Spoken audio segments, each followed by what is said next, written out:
ಪ್ರೀತಿಯ ವಿದ್ಯಾರ್ಥಿಗಳೇ, ಭಾಷಾ ಮಂದಿರಕ್ಕೆ ಸ್ವಾಗತ.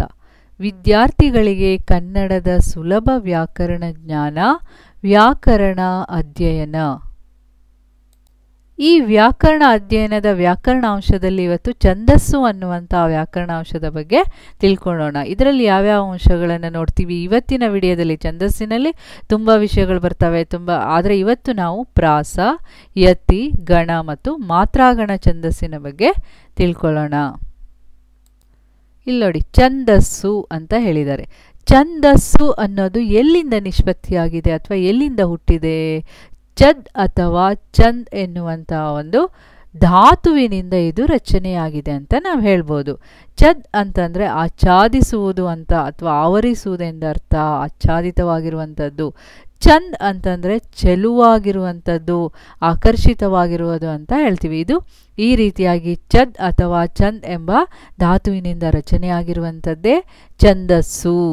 ಇದನ್ನು ಪದ್ಯ ರಚನಾ ನಿಯಮದಲ್ಲಿ ಉಪಯೋಗಿಸ್ತೀವಿ. ಆದ್ದರಿಂದ ಪದ್ಯ ರಚನಾ ನಿಯಮವನ್ನು ನಾವು ಛಂದಸ್ಸು ಅಂತ ಕರಿತೀವಿ ಅನ್ನೋದನ್ನಿಲ್ಲಿ ಹೇಳಿದ್ದಾರೆ. ಪದ್ಯ ರಚನಾ ನಿಯಮವನ್ನು ಛಂದಸ್ಸು ಎನ್ನುವರು.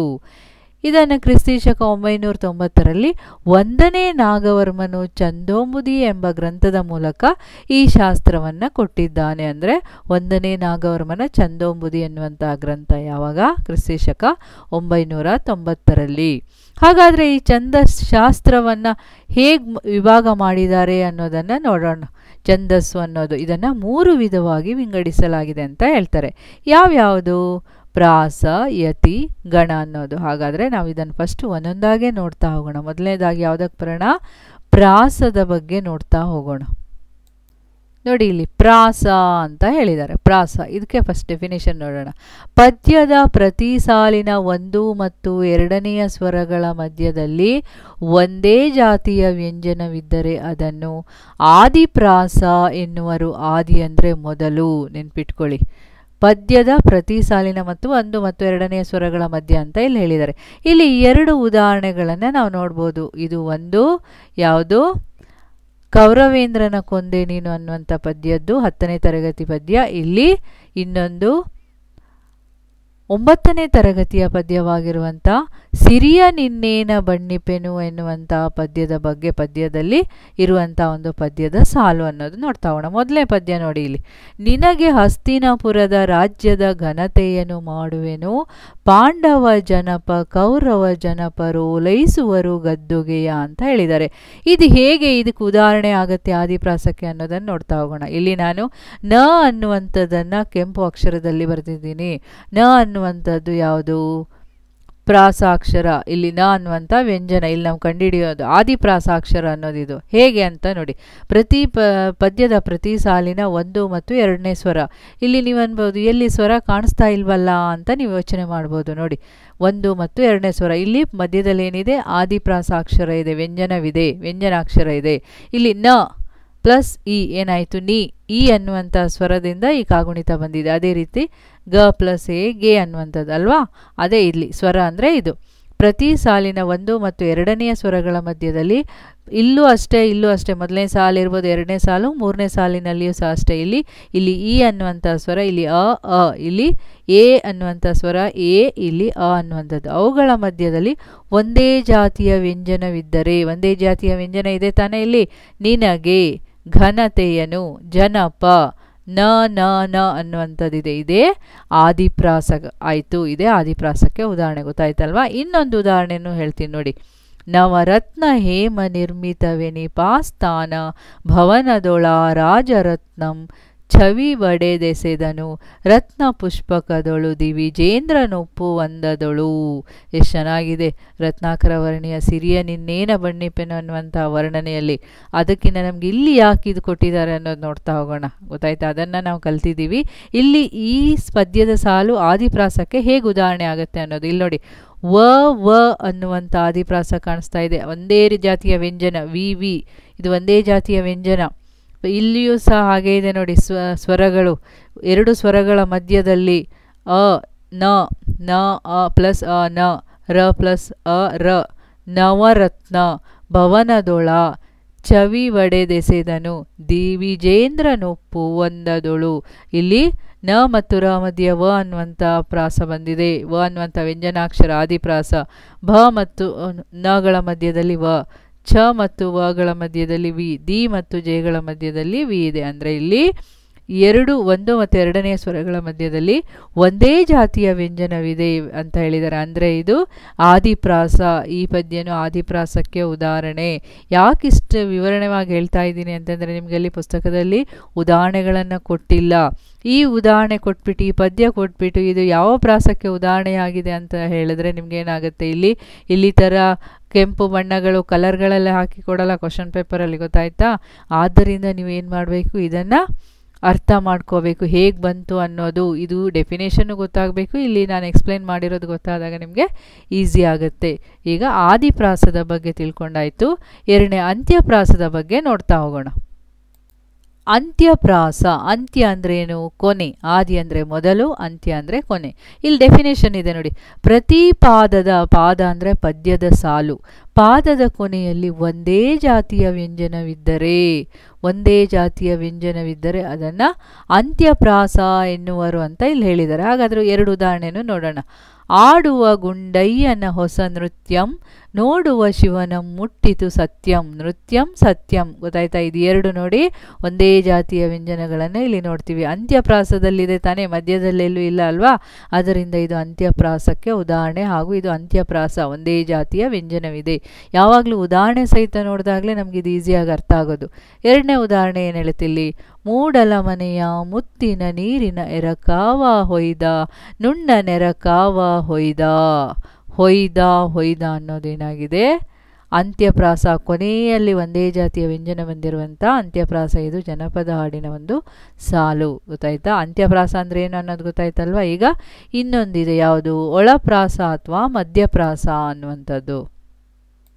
ನೋಡಿ, ಇಲ್ಲಿ ಒಳಪ್ರಾಸ ಅಥವಾ ಮಧ್ಯಪ್ರಾಸ ಅಂತ ಹೇಳಿದರೆ, ಇದು ಕೆಲವೊಮ್ಮೆ ಪದ್ಯದ ಸಾಲಿನಲ್ಲಿ ಮಧ್ಯದಲ್ಲಿ ಪ್ರಾಸಾಕ್ಷರ ಬಂದರೆ, ಕೆಲವೊಮ್ಮೆ ಎಲ್ಲ ಕಡೆಗೂ ಮಧ್ಯದಲ್ಲಿ ಪ್ರಾಸಾಕ್ಷರ ಬರಲ್ಲ. ಅದರಿಂದ ಇಲ್ಲಿ ಏನು ಹೇಳಿದ್ದಾರೆ?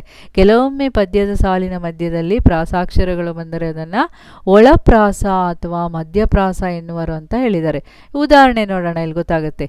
ಜನ್ಮಭೂಮಿಯ ಮೀರಿದ ಸ್ವರ್ಗವೇ ಇಲ್ಲ, ಮಾತೃಭಾಷೆಯ ಮೀರಿದ ಅಮೃತವಿಲ್ಲ, ಕರುಳಬಳ್ಳಿಯ ಬಂಧವೇ ಎಲ್ಲ, ರಕ್ತ ಮೀರಿದ ಸಂಬಂಧವೇ ಎಲ್ಲ ಅಂತ ಇಲ್ಲಿ ಹೇಳಿದ್ದಾರೆ. ನೋಡಿ, ಇಲ್ಲಿ ಜನ್ಮಭೂಮಿಯ ಮೀರಿದ, ಮಾತೃಭಾಷೆಯ ಮೀರಿದ ಅನ್ನುವಂಥದ್ದು ಎಲ್ಲಿ ಬಂದಿದೆ? ಇದು ಮಧ್ಯದಲ್ಲಿ ಬಂದಿದೆ ತಾನೇ, ಪದ್ಯದ ಸಾಲಿನ ಮಧ್ಯದಲ್ಲಿ ಬಂದಾಗ ಏನಂತೀವಿ? ಇದಕ್ಕೆ ಒಳಪ್ರಾಸ ಅಥವಾ ಮಧ್ಯಪ್ರಾಸ ಅಂತೀವಿ. ಇದು ಪದ್ಯದ ಸಾಲಿನ ಮಧ್ಯದಲ್ಲಿ, ಎಲ್ಲ ಪದ್ಯದಲ್ಲೂ ಬರಲ್ಲ, ಕೆಲವೊಮ್ಮೆ ಮಾತ್ರ ಅಂತ ಅಲ್ಲಿ ಹೇಳಿದ್ದಾರೆ. ಅದೇ ರೀತಿ ನೋಡಿ, ಕರುಳಬಳ್ಳಿಯ ಬಂಧವೇ, ರಕ್ತ ಮೀರಿದ ಸಂಬಂಧವೇ, ಬಂಧವೇ ಅನ್ನೋದು ನೋಡಿ ಇಲ್ಲಿ ಮಧ್ಯದಲ್ಲಿ.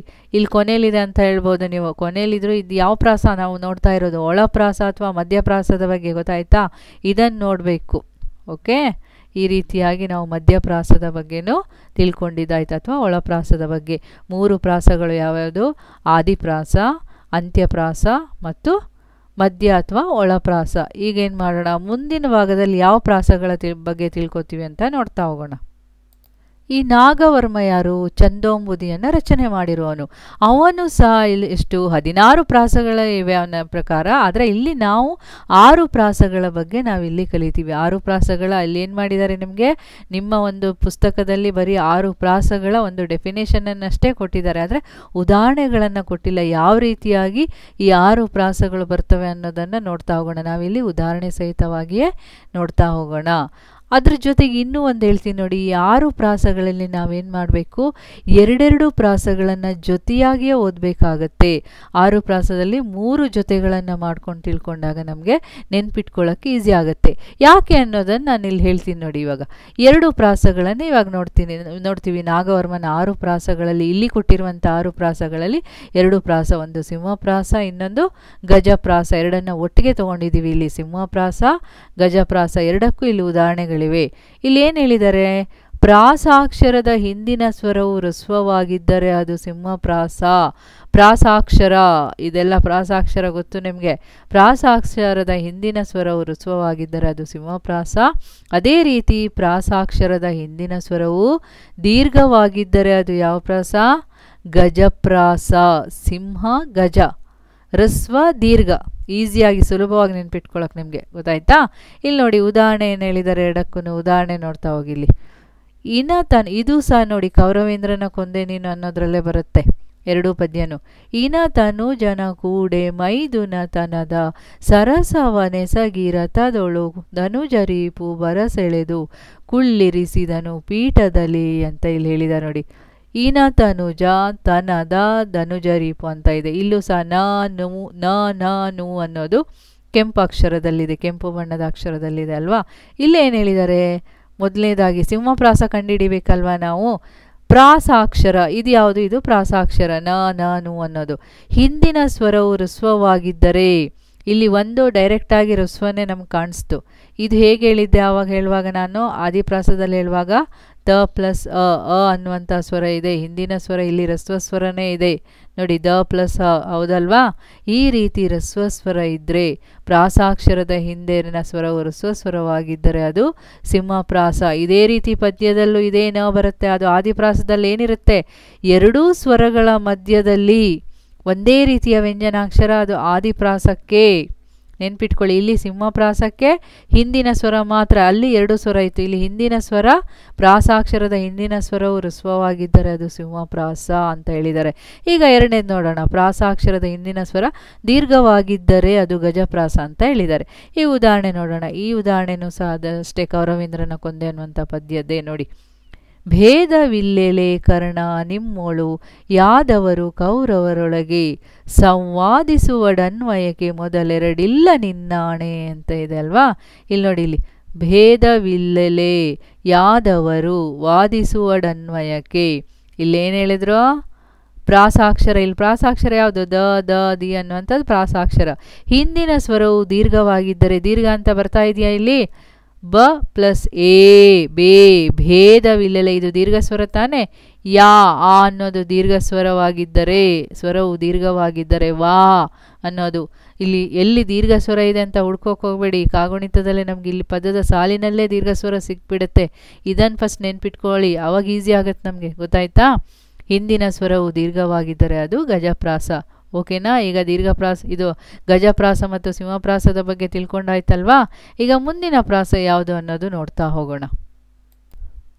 ಯಾವುದು, ಋಷಭ ಪ್ರಾಸ, ಅಜಪ್ರಾಸ. ಅಲ್ಲಿ ಸಿಂಹ ಗಜ ಬಂತು, ಇಲ್ಲಿ ಋಷಭ ಮತ್ತು ಅಜ, ಋಷಭ ಪ್ರಾಸ ಅಜಪ್ರಾಸನ ನಾವು ಜೊತೆಯಲ್ಲಿ ತಗೊಂಡ್ವಿ. ಯಾವ ರೀತಿಯಾಗಿ ನೋಡಿ, ಹಿಂದೆ ಅನುಸ್ವಾರವಿದ್ದರೆ ಯಾವುದರ ಹಿಂದೆ, ಪ್ರಾಸಾಕ್ಷರದ ಹಿಂದೆ, ಪ್ರಾಸಾಕ್ಷರದ ಹಿಂದೆ ಅನುಸ್ವಾರವಿದ್ದರೆ ಅದನ್ನು ಋಷಭ ಪ್ರಾಸ ಅಂತೀವಿ. ಹಾಗೆಯೇ ಪ್ರಾಸಾಕ್ಷರದ ಹಿಂದೆ ವಿಸರ್ಗವಿದ್ದರೆ ಅದನ್ನು ಅಜಪ್ರಾಸ ಅಂತೀವಿ. ಇಲ್ಲಿ ಅಜಪ್ರಾಸಕ್ಕೂ ಮತ್ತು ಋಷಭ ಪ್ರಾಸಕ್ಕೆ ಎರಡಕ್ಕೂ ಉದಾಹರಣೆಗಳನ್ನು ನೀಡಿದ್ವಿ. ನೋಡೋಣ. ಮೊದಲು ಋಷಭ ಪ್ರಾಸಕ್ಕೆ ನೋಡ್ತಾ ಹೋಗೋಣ. ಅನುಸ್ವಾರ ಅಂದರೆ ಉಚ್ಚಾರ ಇರುವಂಥದ್ದು ಅನುಸ್ವಾರ, ಪ್ರಾಸಾಕ್ಷರದ ಹಿಂದೆ. ಇದು ಸಹ ಯಾವುದು, ಸಿರಿಯ ನಿನ್ನೇನ ಬಣ್ಣಿಪೆನು ಅನ್ನುವಂಥ ಪದ್ಯದ್ದು. ಅಂಬುಜವೆಲ್ಲವೂ ರವಿಯ ನೋಳ್ಪಂತೆ ನೀಲಾಂಬುಜ ನೋಳ್ಪಂತೆ ಶಶಿಯ ತುಂಬಿದ ಸಭೆಯಲ್ಲೇ ನೃಪನ ನೋಡುವ ಮಿಕ್ಕ ಹಂಬಲ ಮರೆದುದಲ್ಲಲ್ಲಿ ಅಂತ ಇಲ್ಲಿ ಹೇಳಿದಾರಲ್ವಾ. ಇಲ್ಲಿ ನಮ್ಗೆ ಈ ಪದ್ಯಕ್ಕಿಂತ ಇಲ್ಲಿಯ ಸಾಲುಗಳಲ್ಲಿ ಬಂದಿರುವಂಥ ಇದು ಎರಡು ತುಂಬ ಮುಖ್ಯವಾಗಿರುತ್ತೆ ನೋಡಿ.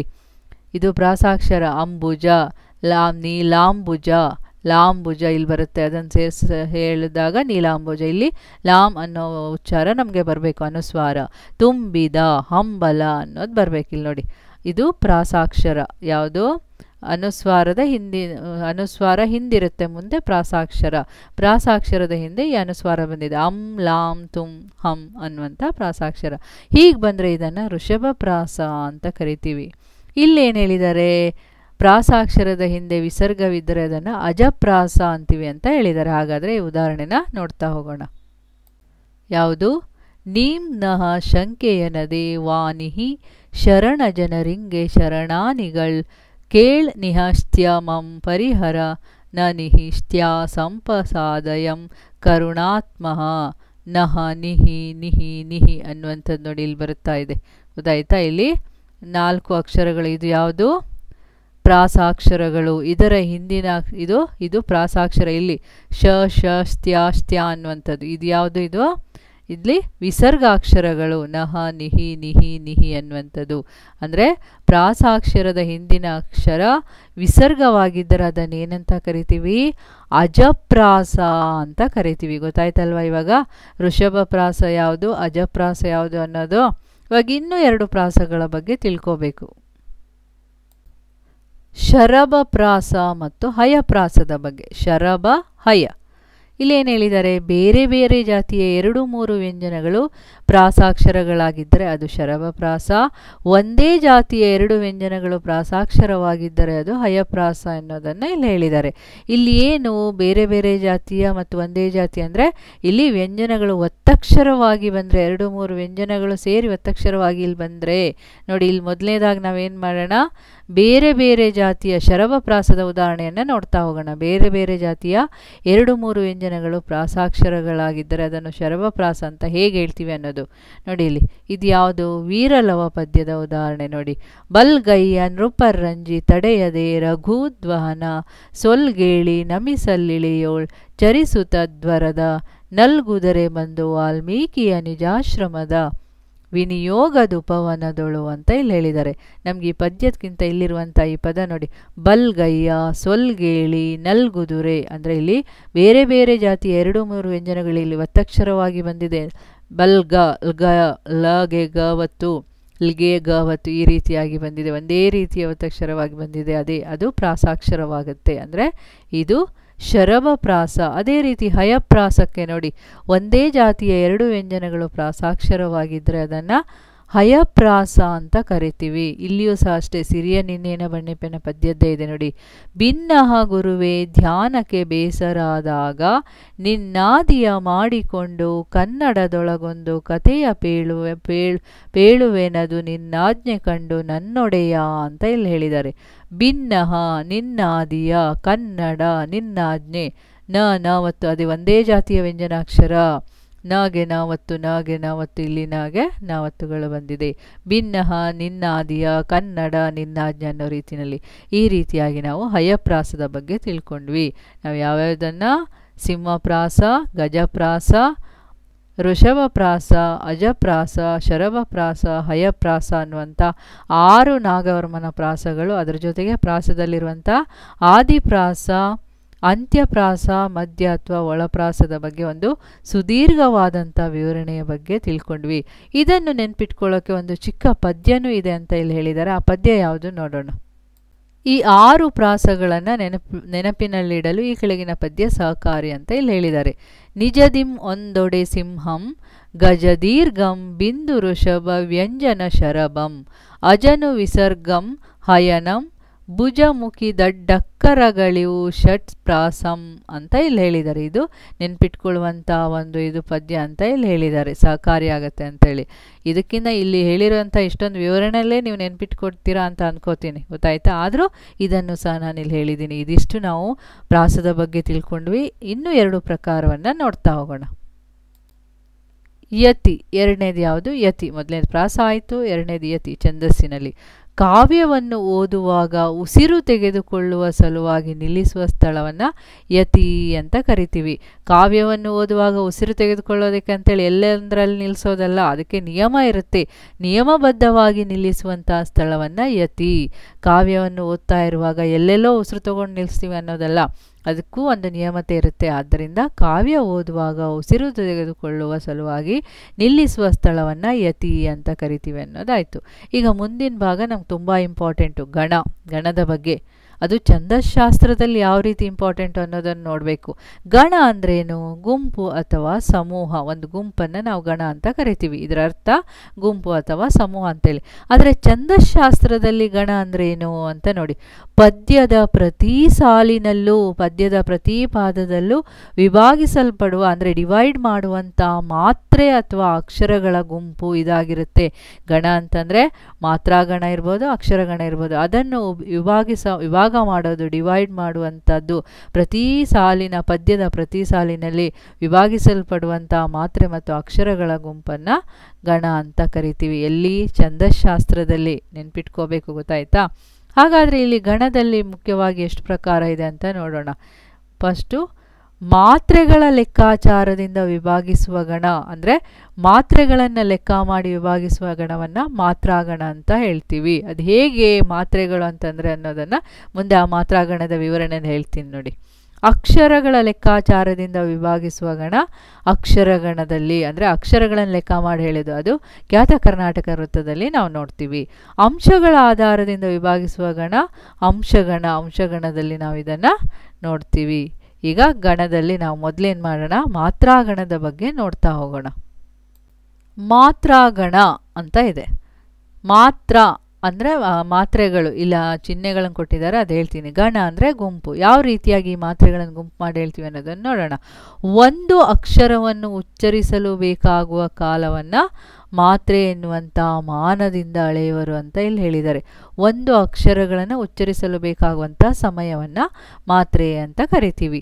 ಆ ಮಾತ್ರೆಗಳ ಆಧಾರದಿಂದ ಗಣ ವಿಭಾಗ ಮಾಡಿದರೆ, ಆ ಮಾತ್ರೆಗಳನ್ನು ಇಟ್ಬಿಟ್ಟು ಅಲ್ಲಿ ಗಣದ ಒಂದು ಗುಂಪನ್ನು ಮಾಡಿದರೆ ಅದನ್ನು ಮಾತ್ರಾಗಣ ಅಂತ ಕರಿತೀವಿ. ಯಾವ ರೀತಿಯಾಗಿ ಮಾಡ್ತೀವಿ? 3 ಮಾತ್ರೆಗಳು ಹಾಕಿ ಒಂದು ಗಣ, 4 ಮಾತ್ರೆ ಇರುತ್ತೆ ಒಂದು ಗಣದ ಗುಂಪಿನಲ್ಲಿ, 5 ಮಾತ್ರೆಗಳ ಗಣವನ್ನು ಮಾಡ್ತೀವಿ. ಹಾಗಾದರೆ ಈ ಮಾತ್ರೆಗಳನ್ನು ಮಾಡಬೇಕಾದ್ರೆ ಏನು, ಆ ಮಾತ್ರೆಗಳಲ್ಲಿ ನಾವು ಎಷ್ಟು ವಿಧ ಇದೆ ಅನ್ನೋದನ್ನು ನೋಡಬೇಕು. ಮಾತ್ರೆಗಳಲ್ಲಿ 2 ವಿಧ. ಯಾವುದು? ಒಂದು ಲಘು, ಇನ್ನೊಂದು ಗುರು. ಲಘು ಗುರು ಅನ್ನೋದು. ಈಗ ನಾವು ಛಂದಸ್ಸಿನ ಹತ್ತಿರಕ್ಕೆ ಬಂದ್ವಿ. ಇನ್ನು ಒಂದು ಮಾತ್ರ ಕಾಲದಲ್ಲಿ ಉಚ್ಚರಿಸುವ ಅಕ್ಷರಗಳನ್ನು ಲಘು ಅಂತ ಕರಿತೀವಿ. ಈಗ ಒಂದು ಮಾತ್ರ ಕಾಲ ಅಂತಂದರೆ ರಸಸ್ವರ ಅಕ್ಷರಗಳು, ರಸಸ್ವರದಿಂದ ಕೂಡಿರುವಂಥ ಗುಣಿತಾಕ್ಷರಗಳು ಅ, ಇ, ಉ ಇವೆಲ್ಲ ಇರ್ಬೋದು. ಗೊತ್ತಾಯ್ತಾ?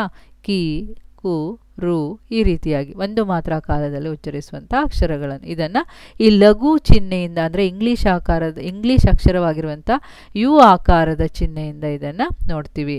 ಎರಡನೇದು ಬಂತು ನೋಡಿ, ಯಾವುದಿದು? ಗುರು ಅನ್ನುವಂಥದ್ದು. ಇಲ್ಲಿ ಚಿಹ್ನೆ ನೋಡಿ, 2 ಗೆರೆಗಳ ಚಿಹ್ನೆ ಇದೆ. 2 ಅಥವಾ 2ಕ್ಕಿಂತ ಹೆಚ್ಚು ಮಾತ್ರ ಕಾಲದಲ್ಲಿ ಉಚ್ಚರಿಸುವಂಥ ಅಕ್ಷರಗಳು, ಇದನ್ನು ಗುರು ಅಂತ ಕರಿತೀವಿ. ಹೇಗೆ ಅನ್ನೋದು ಅದರ ಲಕ್ಷಣದಲ್ಲಿ ನೋಡ್ತಾ ಹೋಗ್ತೀವಿ. ಗುರು ಲಘುಗಳನ್ನು ಪದ್ಯದಲ್ಲಿ ಗುರುತಿಸುವುದನ್ನು ನಾವು ಪ್ರಸ್ತಾರ ಹಾಕುವುದು ಅಂತೀವಿ. ಅಂದರೆ ಈ ಗಣಗಳ ಗುಂಪನ್ನು ಮಾಡಿ ಮಾತ್ರೆಗಳ ಗಣಗಳ ವಿಭಾಗವನ್ನು ಮಾಡುವಾಗ ಈ ರೀತಿ ಗುರು ಲಘು ಚಿಹ್ನೆಯನ್ನು ಹಾಕಿದ್ರೆ ಆ ಗುಂಪಿನ ಅಕ್ಷರದಲ್ಲಿ ಅದನ್ನು ಪ್ರಸ್ತಾರ ಹಾಕುವುದು ಅಂತ ಕರಿತೀವಿ. ಹೇಗೆ ಪ್ರಸ್ತಾರ ಹಾಕೋದು ಅನ್ನೋದು ಮುಂದಿನ ಉದಾಹರಣೆಯಲ್ಲಿ ನಿಮ್ಗೆ ಗೊತ್ತಾಗುತ್ತೆ. ಓಕೆ, ಈಗ ನೋಡಿ, ಗುರು ಅಕ್ಷರಗಳನ್ನು ಗುರುತಿಸುವಂಥ ಕೆಲವೊಂದು ಲಕ್ಷಣಗಳು. ಲಘುಗೆ ನಾವು ಬರೀ ರಸ್ವಾಕ್ಷರಗಳಂತ ಕಂಡುಹಿಡಿತೀವಿ, ಬೇಗ ಗೊತ್ತಾಗ್ಬಿಡುತ್ತೆ. ಆದರೆ ಗುರುವನ್ನು ಗುರುತಿಸಬೇಕಾದ್ರೆ ಕೆಲವೊಂದು ಲಕ್ಷಣ ನಿಯಮಗಳಿದೆ. ನೋಡಿ ಏನು ಅನ್ನೋದನ್ನು ನೋಡ್ತಾ ಹೋಗೋಣ. ಏನು ಹೇಳಿದ್ದಾರೆ? ದೀರ್ಘಾಕ್ಷರ. ದೀರ್ಘಾಕ್ಷರ ಅಂದರೆ ಯಾವುದು? ಆ, ಉ, ಎ, ಓ ಈ ರೀತಿಯ ದೀರ್ಘಾಕ್ಷರಗಳೇನಾಗಿರುತ್ತೆ ಈ ಗುರು ಅನ್ನೋದನ್ನು ನೋಡ್ತೀವಿ. ನೋಡಿ ಇಲ್ಲಿ ದೀರ್ಘಾಕ್ಷರದಿಂದ ಕೂಡಿದ ಗುಣಿತಾಕ್ಷರ. ದೀರ್ಘಾಕ್ಷರದಿಂದ ಕೂಡಿದ ಗುಣಿತಾಕ್ಷರ ಯಾವುದು? ಕಿ, ಕೋ, ಪೆ. ಇದು ಗುರುವಾಗಿರುತ್ತೆ. ಒತ್ತಕ್ಷರದ ಹಿಂದಿನ ಅಕ್ಷರ ಅಂತ ಹೇಳಿದ್ದಾರೆ. ಇಲ್ಲಿ ಒತ್ತಕ್ಷರದ ಹಿಂದಿನ ಅಕ್ಷರ ಇಲ್ಲಿ ಇಲ್ಲದ ಅಂತ ಇದೆ. ಇಲ್ಲಿ ಇದು ನಾವು ಲಘು ಅಂತ ಹೇಳ್ಬೋದು, ಇಲ್ಲ. ಆದರೆ ಇಲ್ಲಿ ಒತ್ತಕ್ಷರದ ಹಿಂದೆ ರಸ್ವಾಕ್ಷರ ಇದ್ರೂ ಸಹ ಅದು ಗುರುವಾಗುತ್ತೆ. ಆದರೆ ಒತ್ತಕ್ಷರ ಅಲ್ಲಿ ಅದು ಲಘುವಾಗಿರುತ್ತೆ, ಇದು ಗುರುವಾಗಿರುತ್ತೆ. ಒತ್ತಕ್ಷರದ ಹಿಂದಿನ ಅಕ್ಷರ ಇಲ್ಲಿ ಮತ್ತು ಇದೆ, ಮ ಗುರುವಾಗುತ್ತೆ. ನನ್ನ ಇಲ್ಲಿ ನ ಗುರುವಾಗುತ್ತೆ. ಅದನ್ನು ನೆನ್ಪಿಟ್ಕೋಬೇಕು. ದೀರ್ಘಾಕ್ಷರ ಹೇಗೆ ಗುರುವಾಗುತ್ತೋ ಹಾಗೆ ದೀರ್ಘಾಕ್ಷರದಿಂದ ಕೂಡಿದ ಗುಣಿತಾಕ್ಷರವು ಗುರುವಾಗುತ್ತೆ, ಹಾಗೆ ಒತ್ತಕ್ಷರದ ಹಿಂದಿನ ಅಕ್ಷರವು ಗುರುವಾಗುತ್ತೆ. ಹಾಗೆಯೇ ನೋಡಿ, ಅನುಸ್ವಾರ ಮತ್ತು ವಿಸರ್ಗದಿಂದ ಕೂಡಿದ ಅಕ್ಷರ. ಅನುಸ್ವಾರ ಮತ್ತು ವಿಸರ್ಗದಿಂದ ಕೂಡಿರುವಂಥ ಅಕ್ಷರ ಯಾವುದು? ಶಂ, ಶಂಕ, ಶಂ, ಅಂ. ಅನುಸ್ವಾರ ಅಂದರೆ ಅಂ. ಈ ರೀತಿಯ ಅಕ್ಷರದ ಪದಗಳಿದ್ರೆ ಅದು ಸಹ ಏನಾಗುತ್ತೆ? ಗುರು. ಇದು ಶಂ ಅನ್ನೋದು. ಪುನಃ, ದುಃಖ ಈ ರೀತಿ, ನಹ, ಧು ಇದು ಸಹ ಏನಾಗುತ್ತೆ? ವಿಸರ್ಗದಿಂದ ಕೂಡಿದ ಅಕ್ಷರವು ಸಹ ಗುರು ಆಗುತ್ತೆ. ವ್ಯಂಜನಾಕ್ಷರದಿಂದ ಕೂಡಿದ ಅಕ್ಷರ. ವ್ಯಂಜನಾಕ್ಷರ ಅಂದರೆ ಯಾವುದು? ಅರ್ಧಾಕ್ಷರ ನೋಡಿ, ಬಯಲೋಳ್, ಬಯಲೋಳ್. ಈ ಲೋಳ್ ಅನ್ನುವಂಥದ್ದು 2 ಸೇರೆ ಒಂದು, ಅದರಿಂದ ಇದು ಗುರು. ದಿವಿ, ಜರ್. ಇಲ್ಲಿ 4 ಅಕ್ಷರ ಅಲ್ಲ 3 ಅಕ್ಷರ ಅಂತ ಪರಿಗಣಿಸಬೇಕು. ಜರ್ ಅನ್ನುವಂಥದ್ದು ಏನಾಗುತ್ತೆ? ಗುರು ಆಗುತ್ತೆ. ಹಾಗೆಯೇ ನೋಡಿ ಮುಂದೆ ಏನು ಹೇಳಿದ್ದಾರೆ? ಷಟ್ಪದಿಯ 3 ಮತ್ತು 6ನೇ ಸಾಲಿನ ಪಾದದ ಕೊನೆಯ ಅಕ್ಷರ ಏನಾಗುತ್ತೆ? ಗುರುವಾಗುತ್ತೆ. ಇಲ್ಲಿ ಏನು? ಲಘು ಎನಿಸುವ ಯಾವುದೇ ಲಕ್ಷಣ ಹೊಂದಿದ್ರೂ ಷಟ್ಪದಿಯಲ್ಲಿ 3 ಮತ್ತು 6ನೇ ಸಾಲಿನಲ್ಲಿ ಲಘು ಅಕ್ಷರ ಆಗಿದ್ರೂ ಅದು ಗುರುವೆಂದೇ ಪರಿಗಣಿಸಲಾಗುವುದು. ಅದನ್ನು ಗುರು ಅಂತಲೇ ಹೇಳಬೇಕಾಗತ್ತೆ, ಪರಿಗಣಿಸಬೇಕಾಗತ್ತೆ ಅಂತ ಇಲ್ಲಿ ಹೇಳಿದ್ದಾರೆ. ಅದು ನಾವು ಷಟ್ಪದಿ ನೋಡುವಾಗ ನಮಗೆ ಗೊತ್ತಾಗತ್ತೆ. ಇದಿಷ್ಟು ನಾವು ಮಾತ್ರಾಗಣದಲ್ಲಿ ತಿಳ್ಕೊಂಡಿರುವಂಥ ವಿಷಯಗಳಾಯಿತು. ಮಾತ್ರಾಗಣದಲ್ಲಿ ಯಾವ ರೀತಿಯಾಗಿ ವಿಧ ಇದೆ, ಹಾಗೆ ಆ ಮಾತ್ರಾಗಣದಲ್ಲಿ ಗುರು ಅಕ್ಷರವನ್ನು ಗುರುತಿಸುವ ಲಕ್ಷಣಗಳು ಯಾವುದು ಅನ್ನೋದನ್ನು ತಿಳ್ಕೊಂಡಾಯ್ತು. ಇದನ್ನೆಲ್ಲ ತಿಳ್ಕೊಂಡ್ಮೇಲೆ ನಮ್ಗೆ ಇವಾಗ ಕಂದ ಪದ್ಯ ಷಟ್ಪದಿ ಬಹಳ ಈಸಿ ಆಗುತ್ತೆ ಅನ್ಕೋತೀನಿ. ಹಾಗಾದರೆ ಕಂದ ಪದ್ಯನ ನೋಡ್ತಾ ಹೋಗೋಣ. ಕಂದ ಪದ್ಯ. ಈಗ ಕಂದ ಪದ್ಯ ಅಂದ ತಕ್ಷಣ ಎಷ್ಟು? 4 ಪಾದಗಳುಳ್ಳ ಪದ್ಯ, 4 ಸಾಲಿನ ಪದ್ಯ. ಫಸ್ಟ್ ಇದರ ಲಕ್ಷಣಗಳನ್ನು ನೆನ್ಪಿಟ್ಕೋಬೇಕು ಯಾವಾಗಲೂ. ಹೇಗೆ ನಾವು ಗಣಿತದಲ್ಲಿ ಸೂತ್ರನ ನೆನ್ಪಿಟ್ಕೋತೀವೋ ಅದೇ ರೀತಿಯಲ್ಲಿ ಲಕ್ಷಣಗಳನ್ನು ನೆನ್ಪಿಟ್ಕೋಬೇಕು. ಕಂದ ಪದ್ಯದಲ್ಲಿ 4 ಪಾದಗಳುಳ್ಳ ಪದ್ಯ. ಕಂದ ಪದ್ಯ 4 ಸಾಲಿರುತ್ತೆ. ಆದರೆ ಪರೀಕ್ಷೆಯಲ್ಲಿ ನಮಗೆ 1 ಅಥವಾ 1-2ನೇ ಸಾಲು ಕೊಡ್ಬೋದು, ಅಥವಾ 3-4ನೇ ಸಾಲುಗಳನ್ನು ಕೊಡ್ಬೋದು. 2 ಸಾಲುಗಳನ್ನು ಕೊಡ್ತಾರೆ. ಇಲ್ಲಿ 4 ಪಾದಗಳಿರುತ್ತೆ. 1 ಮತ್ತು 3ನೆಯ ಪಾದಗಳು ಸಮನಾಗಿರುತ್ತೆ. 1 ಮತ್ತು 3ನೇ ಸಾಲು ಸಮವಾಗಿರುತ್ತೆ. ಹಾಗೆ 2 ಮತ್ತು 4ನೇ ಸಾಲುಗಳು ಸಮನಾಗಿರುತ್ತೆ. ಉದಾಹರಣೆಯಲ್ಲಿ ತೋರಿಸ್ತಾ ಹೋಗ್ತೀನಿ ನಿಮಗೆ. ಕಂದ ಪದ್ಯದಲ್ಲಿ ಒಟ್ಟು 64 ಮಾತ್ರೆಗಳಿರ್ತವೆ. ಇದು ಮಾತ್ರಾಗಣ. ಮಾತ್ರೆ ಇಂಪಾರ್ಟೆಂಟು ಇದರಲ್ಲಿ, ಗೊತ್ತಾಯ್ತಾ? 64 ಮಾತ್ರೆಗಳಿರ್ತವೆ. 1 ಮತ್ತು 3ನೇ ಸಾಲಿನಲ್ಲಿ 4 ಮಾತ್ರೆಯ 3 ಗಣಗಳಿರ್ತವೆ. 2 ಮತ್ತು 4ನೇ ಸಾಲಿನಲ್ಲಿ 4 ಮಾತ್ರೆಯ 5 ಗಣಗಳಿರ್ತವೆ.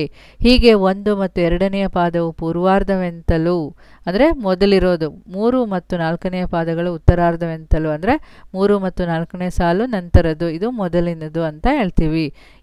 ಇದೆಲ್ಲಕ್ಕಿಂತ ಈ 4 ಅಂಶ ಬಹಳ ಮುಖ್ಯವಾಗಿರುತ್ತೆ. ನಮಗೆ ಏನು ನೆನ್ಪಿಟ್ಕೋಬೇಕು? 4 ಸಾಲಿನ ಪದ್ಯ ಇರುತ್ತೆ, ಅಲ್ಲಿ 64 ಮಾತ್ರೆಗಳಿರ್ತವೆ. 1 ಮತ್ತು 3ನೇ ಸಾಲು ಸಮವಾಗಿರುತ್ತೆ, 4 ಮಾತ್ರೆಯ 3 ಗಣ ಬರ್ತವೆ.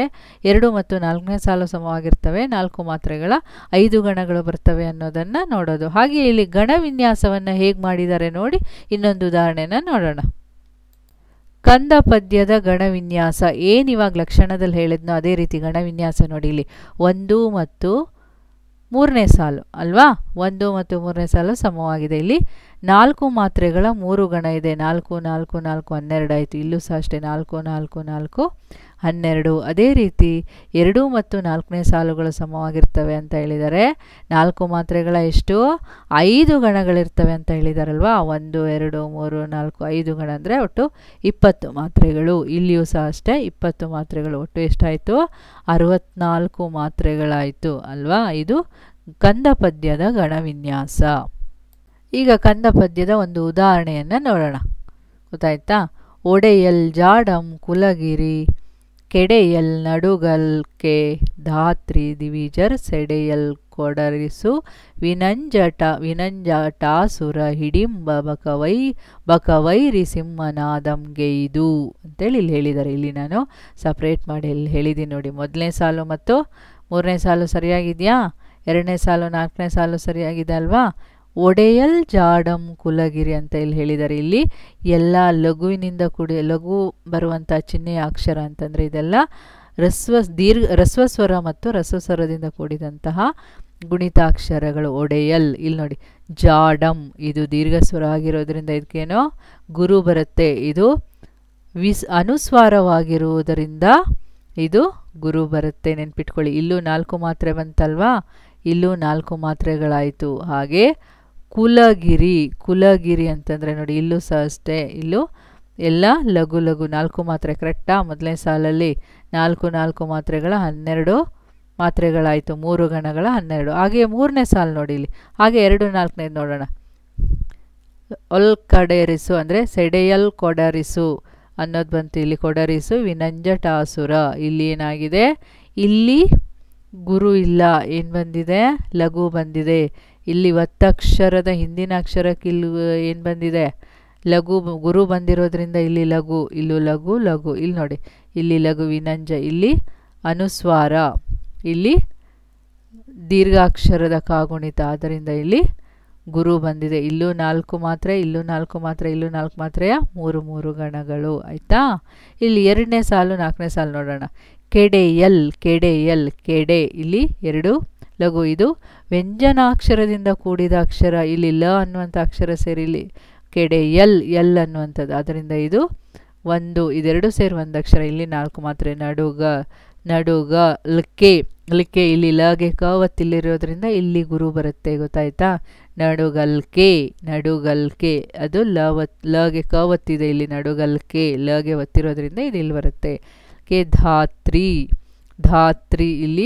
ಇಲ್ಲಿ ಲಘು ಬರುತ್ತೆ, ಇಲ್ಲಿ ಗುರು ಒತ್ತಕ್ಷರದ ಹಿಂದಿನ ಅಕ್ಷರವೂ ಹೌದು, ಹಾಗೆ ದೀರ್ಘಾಕ್ಷರವೂ ಹೌದು, ಆದ್ದರಿಂದ ಇಲ್ಲಿ ಲಘು. ದಿವಿಜರ್ ಇಲ್ಲಿ ಅರ್ಧಾಕ್ಷರ. ಇದೇ ರೀತಿ ಇಲ್ಲಿ ಸೆಡೆಯಲ್ಕೆ, ಇಲ್ಲಿ ಒತ್ತಕ್ಷರ ಇರೋದ್ರಿಂದ ಇಲ್ಲಿ ಗುರು ಬಂದಿದೆ. ಹಿಡಿಂಬ, ಇಲ್ಲಿ ನೋಡಿ ಅನುಸ್ವಾರ. ಬಕವೈರಿ ಸಿಂಹ. ಔ ಸಹ ಗುರುವಾಗಿರುತ್ತೆ, ಆದ್ದರಿಂದ ಇಲ್ಲಿ ವೈ ದೀರ್ಘಾಕ್ಷರ ಅದು. ರಿ ಸಿಂ, ಇಲ್ಲಿ ಅನುಸ್ವಾರ. ನಾದಂ ದೀರ್ಘ ಮತ್ತು ಅನುಸ್ವಾರ. ಗೈದಂ ಯಗೆ ದಾವತ್ತು ಇಲ್ಲಿ ಗುರು, ಆದ್ದರಿಂದ ಇಲ್ಲಿ ಅನುಸ್ವಾರ ಬಂದಿರೋದ್ರಿಂದ ಇದು ಗುರು. ಈ ರೀತಿಯಾಗಿ ನಾವು ಕಂದ ಪದ್ಯವನ್ನು ತಿಳ್ಕೊಂಡಿದ್ದಾಯಿತು. ಗೊತ್ತಾಯ್ತಲ್ವಾ ಕಂದ ಪದ್ಯದ ಬಗ್ಗೆ? ಈಗ ಷಟ್ಪದಿಗಳ ಬಗ್ಗೆ ನೋಡೋಣ. ಮೊದಲು ಷಟ್ಪದಿ ಅಂದರೆ ಏನು ಅನ್ನೋ ತಿಳ್ಕೊಂಡು ಆಮೇಲೆ ಅದರ ಪ್ರಕಾರ ನೋಡೋಣ.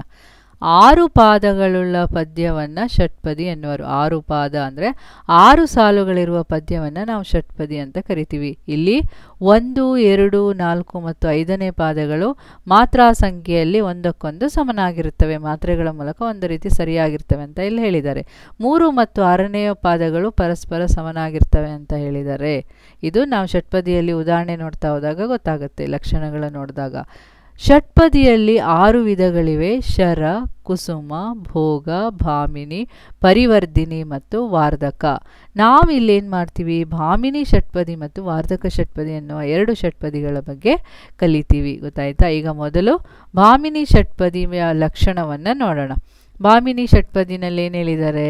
6 ಸಾಲಿನ ಪದ್ಯ ಇರುತ್ತೆ. ಎಲ್ಲ ಷಟ್ಪದಿಯಲ್ಲೂ 6 ಸಾಲಿನ ಪದ್ಯ. ಈ 6 ಪ್ರಕಾರದಲ್ಲಿ 6 ಸಾಲಿನ ಪದ್ಯ ಆಯಿತು. ಅದೇ ರೀತಿ 1, 2, 4 ಮತ್ತು 5ನೇ ಪಾದಗಳು ಸಮನಾಗಿರ್ತವೆ. ಹಾಗೆ 3, 4 ಮಾತ್ರೆಗಳು ಸಹ ಇಲ್ಲಿರ್ತವೆ. 3, 4 ಮತ್ತು 3, 4 ಮಾತ್ರೆಗಳು, 2 ಮಾತ್ರೆಗಳ ಗಣಗಳು ಅಲ್ಲಿ ಇರ್ತವೆ.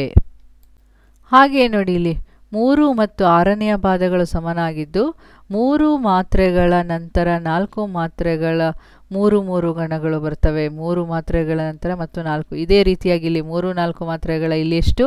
ಇಲ್ಲಿ 3 ಗಣಗಳು ಬಂದರೆ ಅಲ್ಲಿ 3 ಮಾತ್ರೆಗಳ ಇಲ್ಲಿ 3, 4 ಮಾತ್ರೆಗಳು ಬಂದು 2 ಗಣಗಳಿರ್ತವೆ. ಇಲ್ಲೆಷ್ಟು?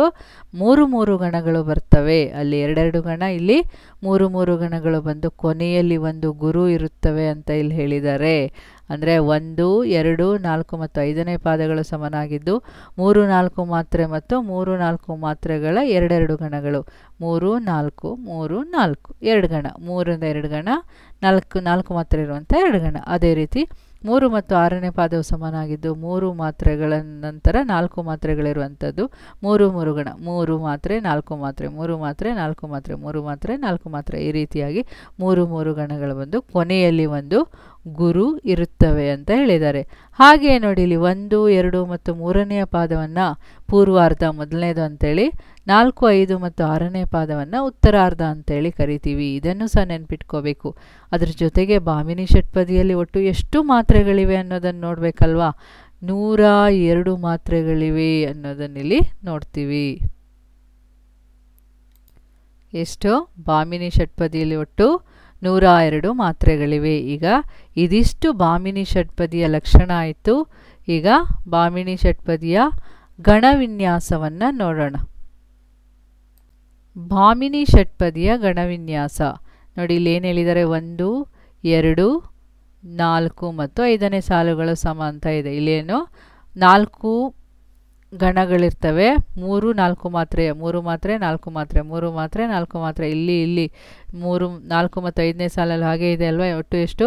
14, 14, 14, 14 ಮಾತ್ರೆಗಳಿರ್ತವೆ. ಅದೇ ರೀತಿ 3 ಮತ್ತು 6ನೇ ಸಾಲಿನಲ್ಲಿ 3, 4, 3, 4 ಮಾತ್ರೆಯ 3 ಗಣಗಳಿದ್ದು ಇಲ್ಲಿ ಕೊನೆಯಲ್ಲಿ 2 ಮಾತ್ರೆ ಅಂತಂದರೆ ಕೊನೆಯಲ್ಲಿ ಗುರು ಉಳ್ಕೊಳ್ಳುತ್ತೆ. ಇದನ್ನು ನೆನ್ಪಿಟ್ಕೋಬೇಕು. ಕೊನೆಯಲ್ಲಿ ಏನೋ ಗುರು ಅನ್ನೋದು ಉಳ್ಕೊಳ್ಳುತ್ತೆ. ಆ ಗುರು 2 ಮಾತ್ರೆಗಳನ್ನು ಸೂಚಿಸುತ್ತೆ. ಒಟ್ಟು ಇಲ್ಲಿ 23. ಒಟ್ಟು ಎಷ್ಟಾಯಿತು? ಒಟ್ಟು 102 ಮಾತ್ರೆಗಳನ್ನು ನಾವಿಲ್ಲಿ ನೋಡ್ತೀವಿ. ಇದು ಭಾಮಿನಿ ಷಟ್ಪದಿಯ ಒಂದು ಗಣವಿನ್ಯಾಸ ಆಯಿತು. ಈಗ ಇದರ ಒಂದು ಉದಾಹರಣೆಯನ್ನು ನೋಡೋಣ. ನೋಡಿ ಇಲ್ಲಿ ಒಂದು ಉದಾಹರಣೆ ಇದೆ ಭಾಮಿನಿ ಷಟ್ಪದಿಗೆ. ಮಕ್ಕಳೈವರೊಳಾನು ಹಿರಿಯನು ತಕ್ಕ ಮಾತೆಯ ಮಾತು ಸಂದೇಹಕ್ಕೆ ನೆಲೆಯಿಲ್ಲದು ನೀ ಲಲಿದಾರುಣಿಯ ಬಯಸುವರೇ ತಕ್ಕುವದೇ ದಾತಾರ ನರಸಿಯೋಳಕ್ಕ ತನ ವೀರಲಾರು ಮೆಚ್ಚುವರಕ್ಕ ಹೇಳೌ ಹೇಸಳೆ ಜಯಲಕ್ಷ್ಮಿ ತನಗಂದ ಅನ್ನೋದನ್ನು ಇಲ್ಲಿ ಹೇಳಿದ್ದಾರೆ. ಇಲ್ಲಿ ನೋಡಿ, ಇಲ್ಲಿ ಯಾವ ರೀತಿಯಾಗಿ 1, 2, 4 ಮತ್ತು 5ನೇ ಸಾಲುಗಳು ಹೇಗಿದೆ ಅನ್ನೋದು, ಹಾಗೆಯೇ 3 ಮತ್ತು 6ನೇ ಸಾಲುಗಳು. ಇಲ್ಲಿ ನೋಡಿ 4 3 ಮಾತ್ರೆ 4 ಮಾತ್ರೆ 3 ಮಾತ್ರೆ 4 ಮಾತ್ರೆ 14 ಗಣ ಇದೆ. 3 4 ಹಾಗೂ 3 4 ಮಾತ್ರೆಯ 14 ಗಣಗಳು. ಅದೇ ರೀತಿ ಇಲ್ಲಿ 3 4 ಮಾತ್ರೆ 3 ಮಾತ್ರೆ 4 ಮಾತ್ರೆ, ಇಲ್ಲಿಯೂ ಅಷ್ಟೇ 3 ಮಾತ್ರೆ 4 ಮಾತ್ರೆ 3 ಮಾತ್ರೆ 4 ಮಾತ್ರೆ 14 ಗಣ. ಅದೇ ರೀತಿ 3 ಮತ್ತು 6ನೇ ಸಾಲಿನಲ್ಲಿ 3 4 ಮಾತ್ರೆ, ಇಲ್ಲಿ 3 4 ಮಾತ್ರೆ, ಇಲ್ಲಿ 3 4 ಮಾತ್ರೆ, ಕೊನೆಯಲ್ಲಿ ಒಂದು ಗುರು. ಹಾಗೆಯೇ 3 4 3 4 3 4 ಮಾತ್ರೆಗಳು, ಹಾಗೆ ಕೊನೆಯಲ್ಲಿ ಒಂದು ಗುರು. ಒಟ್ಟು 14 14 14 14 23 23 ಒಟ್ಟು 102 ಮಾತ್ರೆಗಳಾಯಿತು. ಇದು ಭಾಮಿನಿ ಷಟ್ಪದಿಯ ಒಂದು ಉದಾಹರಣೆ. ಈಗ ಮುಂದಿನ ಯಾವುದು, ಇವತ್ತು ನಾವು ತಿಳ್ಕೊಳ್ಳುವಂಥ ಕೊನೆಯದು ವಾರ್ಧಕ ಷಟ್ಪದಿ. ವಾರ್ಧಕ ಷಟ್ಪದಿಯ ಲಕ್ಷಣಗಳು ನೋಡಿ. ಲಕ್ಷಣ, ಇದು ಸಹ 6 ಸಾಲಿನ ಪದ್ಯ. ಹಾಗೆಯೇ 1 2 4 ಮತ್ತು 5ನೇ ಪಾದಗಳು ಮಾತ್ರಾಗಣ ಸಂಖ್ಯೆಯಲ್ಲಿ ಸಮನಾಗಿದ್ದು 5 ಮಾತ್ರೆಗಳ 4 ಗಣಗಳಿರ್ತವೆ. 1 2 4 ಮತ್ತು 5ನೇ ಪಾದಗಳು ಸಾಲುಗಳು ಮಾತ್ರಾ ಸಂಖ್ಯೆಯಲ್ಲಿ ಮಾತ್ರಾಗಣ ಆಗಿರೋದ್ರಿಂದ ಇದು ಮಾತ್ರೆಯನ್ನು ಮುಖ್ಯವಾಗಿ ತಗೋತೀವಿ. ಇಲ್ಲಿ ನಾವು ಮಾತ್ರಾಗಣಗಳ ಬಗ್ಗೆ ಮುಖ್ಯವಾಗಿ ಹೇಳ್ತೀವಿ. ಮಾತ್ರೆಯ ಸಂಖ್ಯೆ ಸಮನಾಗಿದ್ದು 5 ಮಾತ್ರೆಗಳ 4 ಗಣಗಳಿರ್ತವೆ. ಹಾಗೆ 3 ಮತ್ತು 6ನೆಯ ಪಾದಗಳು ಸಮನಾಗಿದ್ದು 5 ಮಾತ್ರೆಗಳ 6 ಗಣಗಳಿರ್ತವೆ ಮತ್ತು ಒಂದು ಗುರು ಇರ್ತವೆ ಅನ್ನೋದನ್ನು ಇಲ್ಲಿ ಹೇಳಿದ್ದಾರೆ. 6 ಅಂದರೆ 5 ಮಾತ್ರೆಯ 6 ಗಣಗಳು. ಹಾಗಾಗಿ 1 2 ಮತ್ತು 3ನೇ ಪಾದವನ್ನು ಪೂರ್ವಾರ್ಧವೆಂದು, 4 5 ಮತ್ತು 6ನೆಯ ಪಾದವನ್ನು ಉತ್ತರಾರ್ಧವೆಂದು ಇಲ್ಲಿ ಕರಿತೇವೆ. ಗೊತ್ತಾಯ್ತಾ? ಒಟ್ಟು ಎಷ್ಟು? 144 ಮಾತ್ರೆಗಳಿರ್ತವೆ.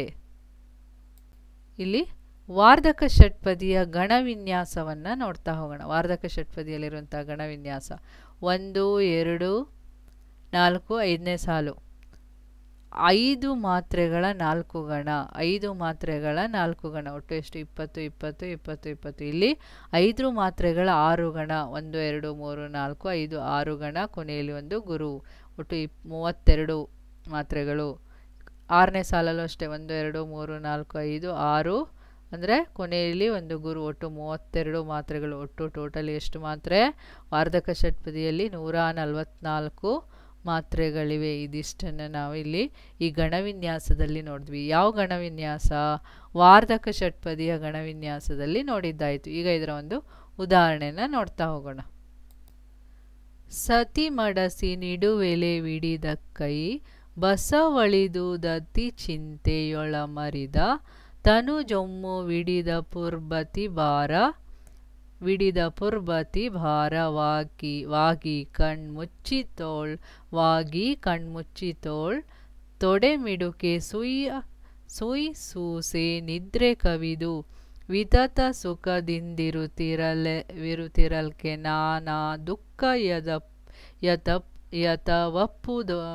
ಯತವಪ್ಪುದೊಂದು ಸಂಕಂಡು ನೊಂದು ಭೂಪತಿ ಬೆದರದಂತೆ ಬೊಂಕನೆಲೆದ್ದು ಬೆಬ್ಬಳಿಸಿ ನಾಲ್ದೆಸೆಯ ನಾರೈದನು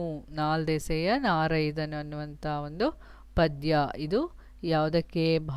ವಾರ್ಧಕ ಷಟ್ಪದಿಗೆ ಒಂದು ಉದಾಹರಣೆಯಾಗಿದೆ. ಸತಿ ಮಡಸಿ ನಿಡುವೆಲೆ ಅಂದರೆ ಇಲ್ಲಿ ನೋಡಿ, ಇಲ್ಲಿ ಎಲ್ಲ ಎಷ್ಟಿದೆ? 1ನೇ ಸಾಲು, 2ನೇ ಸಾಲು, 4ನೇ ಸಾಲು ಮತ್ತು 5ನೇ ಸಾಲಿನಲ್ಲಿ ಎಲ್ಲದರಲ್ಲಿ ಯಾವುದು ಗುರು ಇದೆ? ಗುರು ಅಲ್ಲ, 5 ಮಾತ್ರೆಗಳಿವೆ. ಎಲ್ಲ ಇದರಲ್ಲಿ 5 ಮಾತ್ರೆಗಳು. ಇಲ್ಲಿ ಸತಿ ಮಡಸಿ ಎಲ್ಲ 5 ಲಘು 5 ಮಾತ್ರೆಗಳು. ಇಲ್ಲಿಯೂ ಸಹ 5 ಮಾತ್ರೆಗಳು, ಒಂದು ಗುರು 3 ಲಘು, ಒಟ್ಟು 5 ಮಾತ್ರೆಗಳು. ಇಲ್ಲಿಯೂ ಸಹ 5 ಮಾತ್ರೆಗಳು, ಇಲ್ಲಿಯೂ ಸಹ 5 ಮಾತ್ರೆಗಳಿದೆ ಅಲ್ವೇ? ಅಂದರೆ 1ನೇ ಸಾಲಿನಲ್ಲಿ 4 ಗಣಗಳು 5 5 5 5 ಮಾತ್ರೆಯ ಎರಡನೇ ಸಾಲಲ್ಲೂ ಅಷ್ಟೇ, ನಾಲ್ಕನೇ ಸಾಲು ಮತ್ತು 5ನೇ ಸಾಲಿನಲ್ಲಿಯೂ ಸಹ ಅಷ್ಟೇ. ಅದೇ ರೀತಿ 3 ಮತ್ತು 6ನೇ ಸಾಲಲ್ಲಿ 5 ಮಾತ್ರೆಯ 1 2 3 4 5 6 ಗಣಗಳು ಕೊನೆಯಲ್ಲಿ ಒಂದು ಗುರು ಉಳ್ಕೊಳ್ಳುತ್ತೆ. ಇಲ್ಲಿ 6ನೇ ಸಾಲಲ್ಲೂ ಅಷ್ಟೇ 1 2 3 4 5 6 ಗಣಗಳು, 5 ಮಾತ್ರೆ 6 ಗಣಗಳು ಹಾಗೂ ಒಂದು ಗುರು ಉಳ್ಕೊಳ್ಳುತ್ತೆ. ಇದಿಷ್ಟು ನಾವು ವಾರ್ಧಕ ಷಟ್ಪದಿಯಲ್ಲಿ ನೋಡುವಂಥ ಉದಾಹರಣೆ ಆಯಿತು. ಇವಾಗ ನಾವು ಒಟ್ಟು ಯಾವ್ಯಾವುದನ್ನು ನೋಡಿದ್ವಿ? ಛಂದಸ್ಸಿನಲ್ಲಿ ಛಂದಸ್ಸಿನ ಪ್ರಕಾರವಾಗಿರುವಂಥ ಪ್ರಾಸ, ಯತಿ, ಗಣ. ಗಣದಲ್ಲಿ 3 ಪ್ರಕಾರಗಳಿರ್ತವೆ: ಮಾತ್ರಾಗಣ, ಅಕ್ಷರಗಣ ಮತ್ತು ಅಂಶಗಣ. ಈಗ ನಾವಿಲ್ಲಿ ಮಾತ್ರಾಗಣದಲ್ಲಿ ಕಂದ ಪದ್ಯ ಮತ್ತು ಷಟ್ಪದಿಯಲ್ಲಿ ಭಾಮಿನಿ ಮತ್ತು ವಾರ್ಧಕ ಷಟ್ಪದಿಯ ಬಗ್ಗೆ ತಿಳ್ಕೊಂಡ್ವಿ. ಅಕ್ಷರಗಣ ಛಂದಸ್ಸಿನಲ್ಲಿ ಖ್ಯಾತ ಕರ್ನಾಟಕ ವೃತ್ತಗಳ ಬಗ್ಗೆ ನಾವೇನು ಮಾಡೋಣ? ಮುಂದಿನ ವಿಡಿಯೋದಲ್ಲಿ ನೋಡೋಣ, ಅದರ ಮುಂದಿನ ಭಾಗವನ್ನು. ಹಾಗೆ ಅಂಶಗಣ, ಹಾಗೆ ರಗಳೆ, ಇವುಗಳ ಬಗ್ಗೆ ಮತ್ತು ಇದರ ಕೆಲವು ಪ್ರಶ್ನೆಗಳ ಬಗ್ಗೆ ಪ್ರಶ್ನೆಗಳಿರ್ತವೆ. ಎಲ್ಲ ಸೇರಿ ಕೊನೆಯಲ್ಲಿ ಒಂದಿಷ್ಟು ಪ್ರಶ್ನೆಗಳನ್ನು ಸಹ ಕೊಟ್ಟಿದ್ದೀನಿ, ಬಹು ಆಯ್ಕೆಯ ಪ್ರಶ್ನೆಗಳು. ಅದನ್ನು ನಾವು ಹಾಗೆ ಮುಂದಿನ ಬೇರೆ ಬೇರೆ ವಿಡಿಯೋಗಳಲ್ಲಿ ನೋಡ್ತಾ ಹೋಗೋಣ. ಗೊತ್ತಾಯ್ತಲ್ವಾ? ಅರ್ಥ ಆಯ್ತಾ ಮಕ್ಕಳ? ಧನ್ಯವಾದಗಳು.